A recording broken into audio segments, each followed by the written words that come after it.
तो okay buddies, आज हम देखने वाले हैं हाशिरा ट्रेनिंग आर्क के लास्ट एपिसोड को, जो कि है एपिसोड 8। एपिसोड की शुरुआत में मुजान दिखाया जाता है। उबयाशी की मुजान से कहता है, तो तुम फाइनली आ ही गए।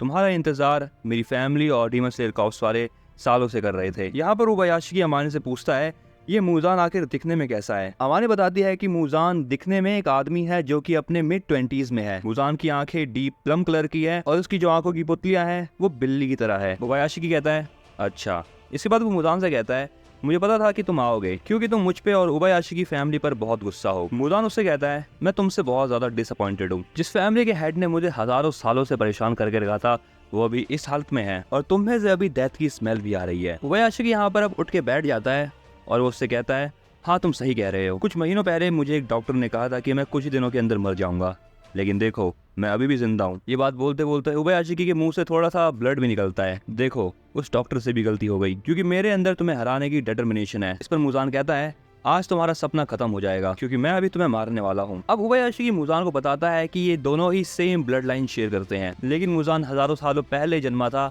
इसलिए अब ये दोनों क्लोजली रिलेटेड नहीं है। मुजान कहता है कि उसे उबयाशी की बातों से कुछ भी फील नहीं हुआ। आखिर तुम कहना क्या चाह रहे हो? उबयाशी मुजान से कहता है, तुम्हारे जैसे मॉन्स्टर को जन्म देने के बाद हमारी पूरी फैमिली कर्स्ड हो गई। इसके बाद एक सीन फ्लैशबैक का होता है। उबयाशी बता रहा होता है कि जितने भी बच्चे के घर में पैदा होते थे वो कमजोर होते थे और मर जाते थे, और जब उनकी फैमिली खत्म होने ही वाली थी तब वो लोग एक प्रीस्ट के पास गए। प्रीस्ट ने उन्हें बताया कि तुम्हारी ब्लड लाइन ने एक डीमन को जन्म दिया है और अगर उन्हें अपनी ब्लड लाइन बचानी है तो उस डीमन को मारने में अपनी फैमिली को डेडिकेट करना होगा। उबयाशी बताता है कि जो उन लोगों की वाइफ्स होती थी वो प्रीस्ट की फैमिली से ही आती थी, जिसके बाद उनके बच्चे जल्दी नहीं मरा करते थे, लेकिन कोई भी उन लोगों की फैमिली में 30 साल से ज्यादा नहीं जी पाता था। ये सारी बातें सुनकर मुजान कहता है, तुम्हारी ये फालतू की बातें अब हदें पार कर रही है। लगता है तुम्हारी बीमारी तुम्हारे दिमाग तक पहुंच चुकी है। अब चलो मैं तुम्हें एक बात बताता हूँ, हजारों लोगों को मारने के बाद भी मुझे आज तक इस चीज की सजा नहीं मिली और हजारों सालों से ना मैंने किसी भगवान को देखा है ना किसी बुद्धा को। उबयाशी कहता है, अच्छा तो तुम चीजों को ऐसे देखते हो, लेकिन चीजों को देखने का मेरा तरीका काफी अलग है। और यहाँ पर वो मुजान से पूछता है,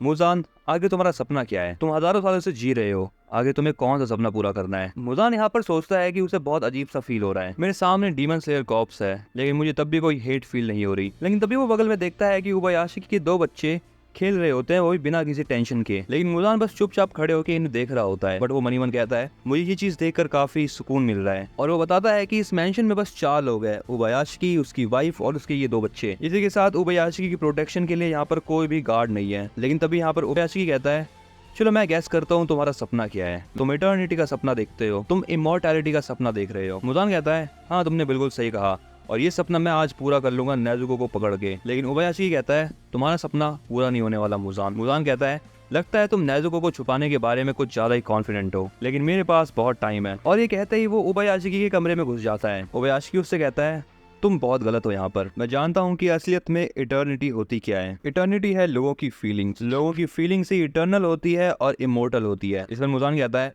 अपनी बकवास बंद करो। उबयाशी बोलता है कि हजारों सालों से डीमन स्लेयर कॉर्प्स कभी गायब हुआ ही नहीं। हमारे बहुत सारे बच्चे मारे गए, लेकिन वो अभी भी जिंदा है कहीं ना कहीं। और यहाँ पर बच्चों का मतलब है डीमन स्लेयर कॉर्प्स के मेंबर्स से। उबयाशी मुजान से कहता है, आज तक कभी भी किसी ने तुम्हें माफ नहीं करा। और मैं तुम्हें बता दूं मुजान, तुमने शेर की पूंछ पर पैर रख दिया है और ड्रैगन को गुस्सा दिला दिया है। और हाँ, ये सभी तुम्हें हमेशा देख रहे हैं और ये तुम्हें कभी भी छोड़ेंगे नहीं। और अगर तुम मुझे मार भी दो तो डीमन स्लेयर कॉर्प्स को कोई फर्क नहीं पड़ेगा, क्योंकि मैं खुद इतना ज्यादा इंपॉर्टेंट नहीं हूँ। तुम कभी भी लोगों के बॉन्ड्स और फीलिंग्स को नहीं समझ पाओगे। इसके बाद उबयाशी मुजान से पूछता है, अगर तुम अभी मर गए तो इसका मतलब ये हुआ ना कि सभी डीमंस मर जाएंगे? उबयाशी की ये बात सुनने के बाद मुजान को बहुत गुस्सा आता है। उबयाशी कहता है, लगता है मैंने सही कहा। मुजान कहता है, अपनी बकवास बंद करो। इस बात के लिए उबयाशी मान जाता है। जिसके बाद उबयाशी मुजान से कहता है, मुझे जो कहना था मैंने कह दिया, लेकिन एक लास्ट चीज और, मैं इतना इंपॉर्टेंट नहीं हूँ और मेरी मौत का कोई मतलब भी नहीं होगा। मैं बस खुश हूँ कि डीमन स्लेयर कॉर्प्स वाले मेरी इतनी रिस्पेक्ट करते हैं, खासकर वो हाशिराज जो मेरे दिल के इतने पास हैं। मैं बस कहना चाहता हूँ कि मेरी मौत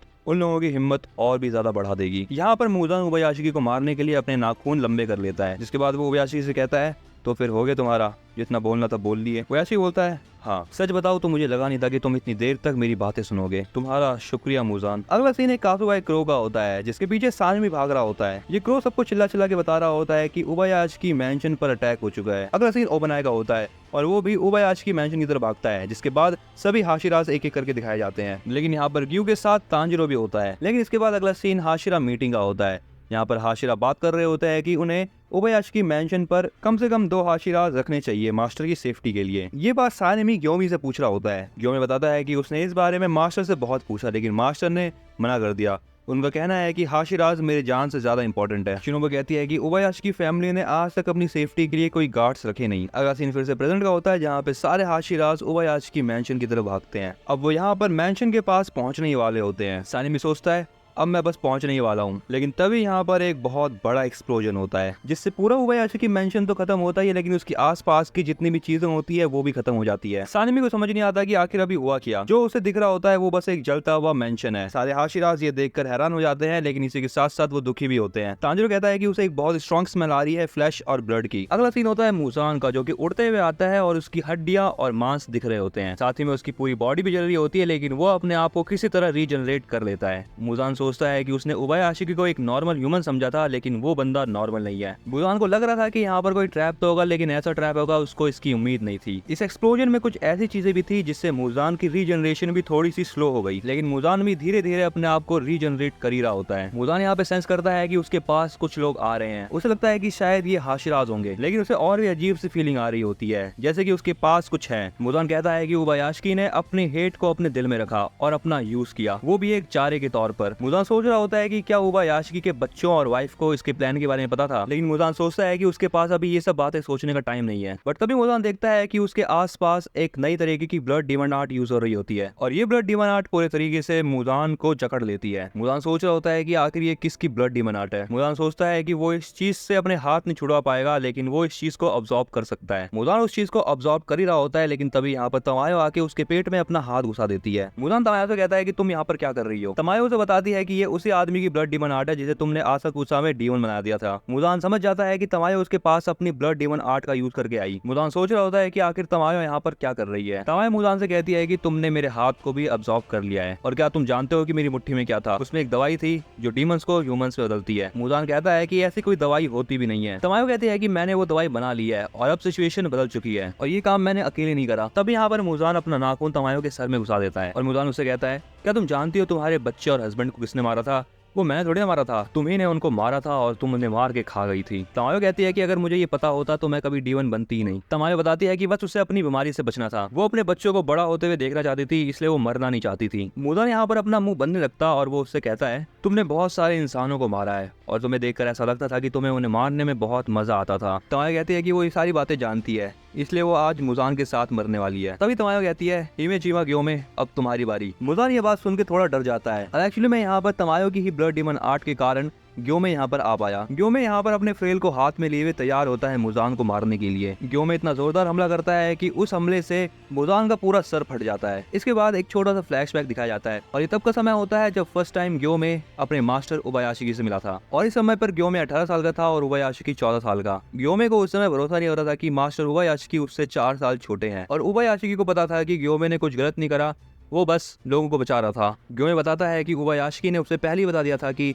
मुजान 5 दिन के अंदर अंदर यहाँ पर आएगा। ओबायाशी ने खाली ग्योमे को ये बात बताई थी क्योंकि ओबायाशी की बेट वाली बात को लेकर कोई भी एग्री नहीं होता। ग्योमे ओबायाशी से पूछता है कि आपको ऐसा क्यों लगता है कि अगले 5 दिन के अंदर मुजान यहाँ पर आएगा। तो ओबायाशी कहता है मुझे बस ऐसा लग रहा है, मेरा मन कहता है। ग्योमे बताता है कि ओबायाशी की फैमिली के पास एक रिलैक्सिंग वॉइस के साथ साथ एक अच्छी इंट्यूशन सेंस भी है, या कह लो फ्यूचर देखने की कोई ताकत, और उनको ये पावर वेल्थ के साथ मिली है जिससे वो ऐसी सिचुएशंस को संभाल पाए। यहाँ पर ओबायाशी को पूरा भरोसा था कि ग्योमे उसकी बात मानेगा, एंड ग्योमे भी ऐसा ही करता है और वो चुपचाप ओबायाशी की बात को मान लेता है। एंड यहाँ पर फाइनली ओबायाशी ग्योमे को थैंक्स करते हुए कहते हैं मैं होप करता हूँ कि मेरे और बच्चे ना मरे, यानी डीमन स्लेयर कॉर्प्स के मेंबर। अगला सीन प्रेजेंट का होता है और यहाँ पर मुजान फिर से रीजनरेट कर रहा होता है। ग्योमे यहाँ पर कहता है जैसा कि मास्टर ओबायाशी ने कहा था कि मुजान सर कटने से नहीं मर सकता, वो बस खाली सनलाइट से ही मर सकता है। ओबायाशी चाहते थे कि अगर मुजान सर कटने से भी नहीं मरे तो उसको सुबह तक रोक के रखना। ग्योमे बताता है कि मुजान की रीजनरेशन बहुत ज्यादा फास्ट होती है, लेकिन यहाँ पर ग्योमे रुकता नहीं है और वो मुजान की तरफ अपना दूसरा अटैक करने के लिए आगे बढ़ता है। ग्योमे सोच रहा होता है कि वो मुजान को सुबह तक होल्ड करके रखेगा, लेकिन तभी मुजान पीछे मुड़ता है और अपनी ब्लड डिमन आर्ट का यूज करता है जिसका नाम है ब्लैक ब्लड ब्रैम्बल। इस अटैक से बचने के लिए Gyomei stone breathing third form stone skin का यूज करता है, और वो बहुत ज्यादा फास्ट मूवमेंट के साथ मुजान के अटैक्स को रोक रहा होता है। तभी यहाँ पर सानिमी भागते हुए मेंशन के अंदर पहुंच जाता है और वो वहाँ पर जाते ही देखता है कि मुजान और गियो में भिड़ रहे होते हैं। सानिमी मुजान को देखकर कहता है तो वो तुम ही हो, तुमने ही मास्टर के साथ ये सब कुछ करा। सानिमी अपनी तलवार निकालकर मुजान के ऊपर अटैक करने के लिए रेडी होता है। तभी यहाँ पर बाकी के हाशिराज भी एंट्री लेते हैं और गियो के साथ तांजीरो भी। और ये सभी लोग मुजान को देखकर हैरान हो जाते हैं कि मुजान ऐसा दिखता है। गियो में सोचता है कि यहाँ पर सारे हाशिराज असेंबल हो गए और वो सभी को बताता है कि ये है मुजान की बुत्सुजी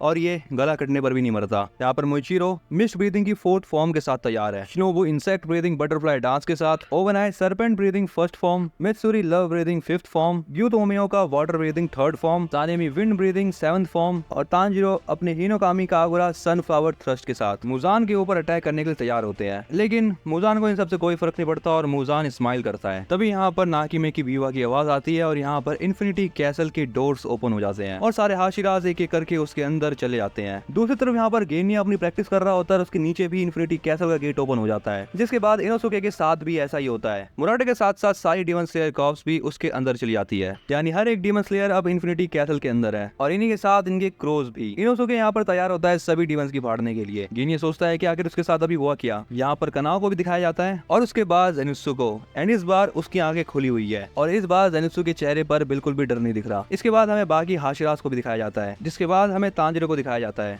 मुजान कहता है कि आज रात तुम गए, तुम्हें क्या लग रहा था तुम मुझे इतनी आसानी से मार दोगे? तुम सारे के सारे नर्क में जाने वाले हो आज के दिन। यहाँ पर बहुत सारे डीमंस भी होते हैं जो कि इन्हें मारने के लिए तैयार है, लेकिन तांजीरो मुजान से कहता है जो नर्क में जाएगा वो हो तुम। मुजान यहाँ पर गुस्से में तांजीरो से कहता है अगर तुम ऐसा कर सकते हो तो करके दिखा दो तांजीरो कामाडो। और इसी के साथ बड़ी यहाँ पर ये सीजन एंड होता है और इसके बाद इन्फिनिटी कैसल की 3 मूवीज आएंगी। वेल तुम्हें ये वीडियो कैसी लगी इसके बारे में तो मुझे कमेंट के अंदर जरूर बताना। इस वीडियो को लाइक कर दो और ऐसे एनिमे कंटेंट को देखने के लिए इस चैनल को सब्सक्राइब करना बिल्कुल मत भूलना।